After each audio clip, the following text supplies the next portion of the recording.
Good morning, stars. I'm sorry I didn't get to post this yesterday, but this is the video that's going along with lesson 16-2, which is classifying quadrilaterals.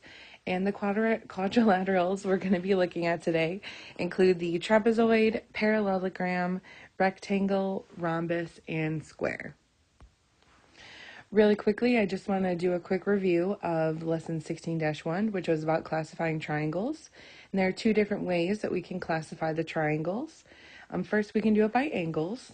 So if we notice that all of the angles are less than 90 degrees, it's an acute triangle because all angles are acute. If it has one 90-degree angle or one right angle, then it's a right triangle. If it has one angle that is over 90 degrees, then we call it an obtuse triangle because it has an obtuse angle. And then we can also classify it by its sides. So when all three sides of a triangle are the same length, it's called an equilateral triangle. When only two sides are the same length, then it's called an isosceles triangle. And if all three sides are different lengths, then it is known as a scalene triangle. So today the new lesson is about classifying quadrilaterals, and a quadrilateral is any 2D figure with four sides. And again, listed off some examples, and those are the quadrilaterals we'll be working with today. And then they want to know, how do we classify a quadrilateral? And we classify quadrilaterals by their different properties. So again, some examples are lengths of sides, how many right angles there are, and how many pairs of parallel sides there are. Now, keep in mind, when lines are parallel, it means if they go on forever and ever, they will never intersect. They will never meet. So that's what we're looking for today.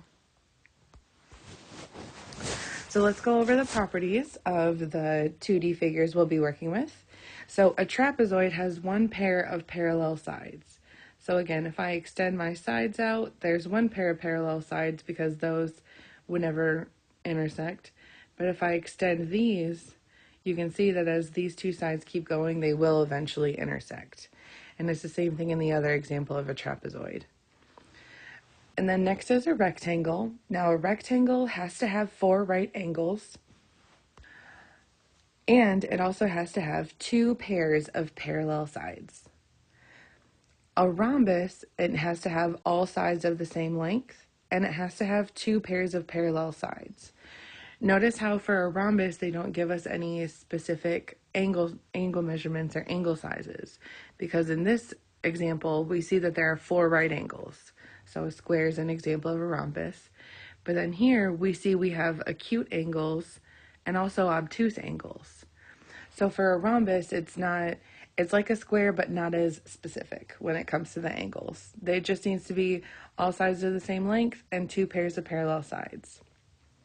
Again, when we look at a parallelogram, as I said down here for a parallelogram, we see two pairs of opposite parallel sides that are equal in length. So again, there are no specifications about the angles that need to be in there. It just needs to have it needs to have all four sides the same length, and needs to have two pairs of opposite parallel sides. And then finally we get to square.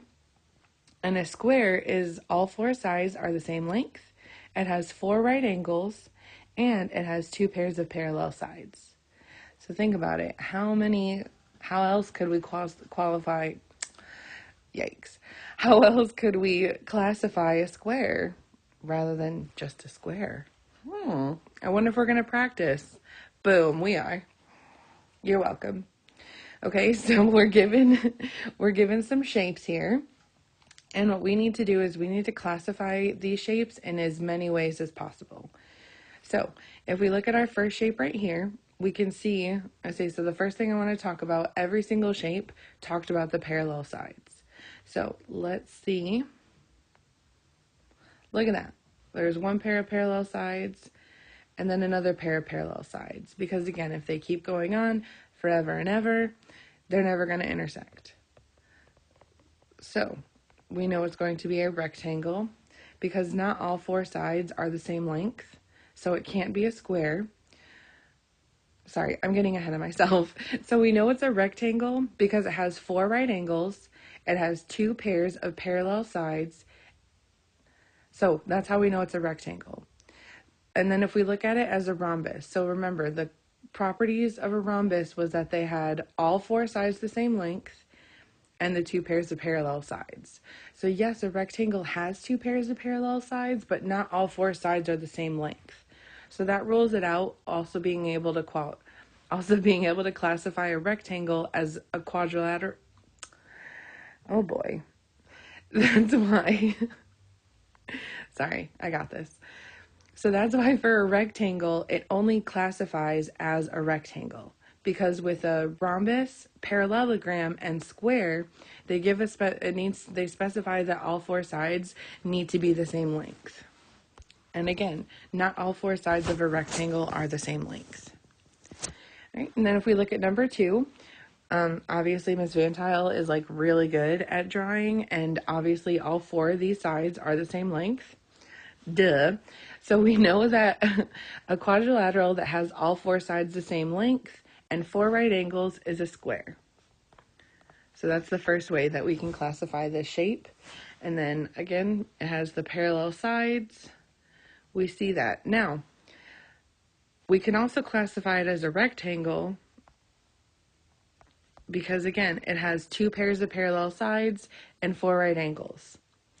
We can also classify it as a rhombus because it has all 4 sides the same length.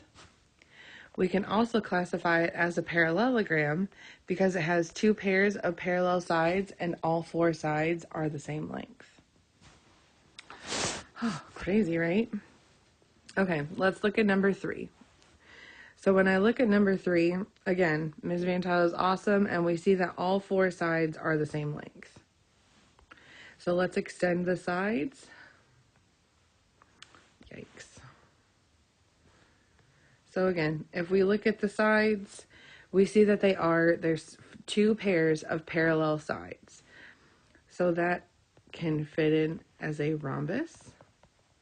And it can also classify as a parallelogram.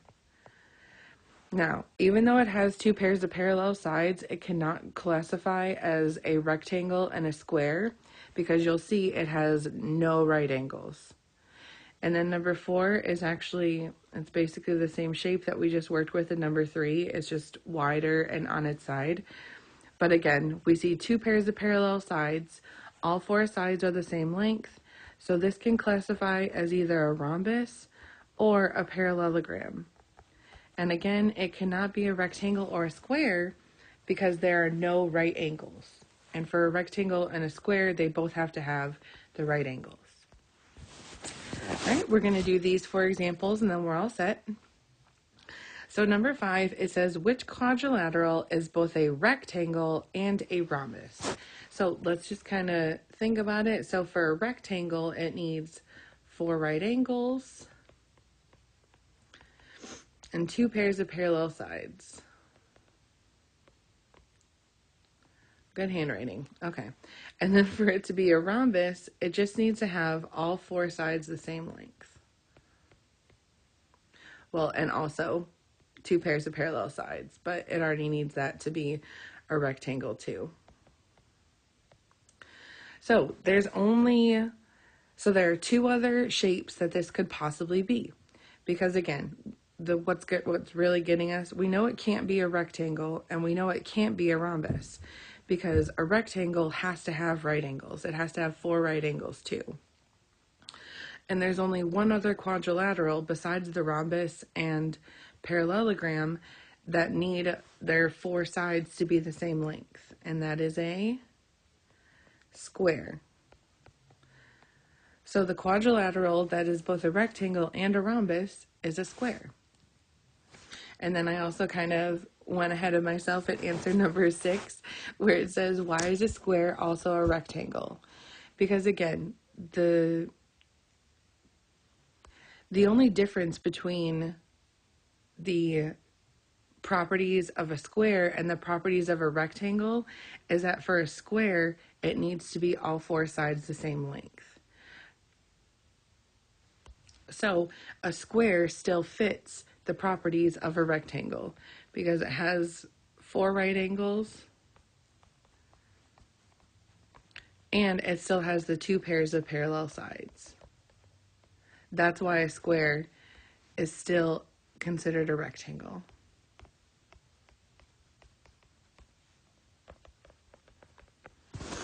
Okay, so number 7, it says that Sophie makes a cut into a polygon, and if she cuts off the top, what polygon is left? So we can see along this dotted line right here where Sophie is going to make her cut. So let's just go ahead and scratch out the rest of this because she cut it off and it's just gone. All right, so then what I'm going to do is we are going to extend the sides because, again, one thing that they've all had in common, they've all talked about the sides and whether or not they're parallel. So let's see how many pairs of parallel sides, because if there's only one pair of parallel sides, it can only be one shape. But if there are 2 pairs of parallel sides, then we've got some extra choices to work with. So there's 1 pair of parallel sides right there, and then if I follow and then when I follow the sides, I see it only has 1 pair of parallel sides. And the only quadrilateral that has 1 pair of parallel sides is a trapezoid. So if she were to cut off the top of the polygon, she would be left with a trapezoid. All right, and then the last question, number 8. Again, we've already discussed this a lot. So this is obviously a square, and we can describe it using as many names as possible. Again, so because it has 4 right angles and all 4 sides the same length, it is a square. And because it has 4 right angles and 2 pairs of parallel sides, that's why it is also a rectangle. Because it has 4 equal sides and 2 pairs of parallel sides, that's why it is also a rhombus and a parallelogram. Okay? So, just remember the properties of each quadrilateral. I would highly, highly recommend going back to the page where I listed out the properties of each of them and writing them down in your math notebook. That way, when you go to compare the properties of the given quadrilateral, you can compare it with the properties of the other quadrilaterals, and you can kind of see, where it would fit in. Because remember, sorry, I just realized it cut me off and I'm not sure where. So we're just going to start this one. So remember to compare the properties of the given quadrilateral with the properties to help you. Because remember, quadrilaterals can be classified as more than one. I mean, look at with the square. It was able to fit in 4. We were able to classify it as 3 others besides itself. Okay? So again, just make sure, write down remember the properties. Again, the slide or whatever where the writing is all in red, I would highly recommend making sure to copy down those two slides of stuff in red, because those are really good reminders and they're going to help you out throughout the entire topic, okay? I miss you. Good luck, and I'll see you soon. Bye.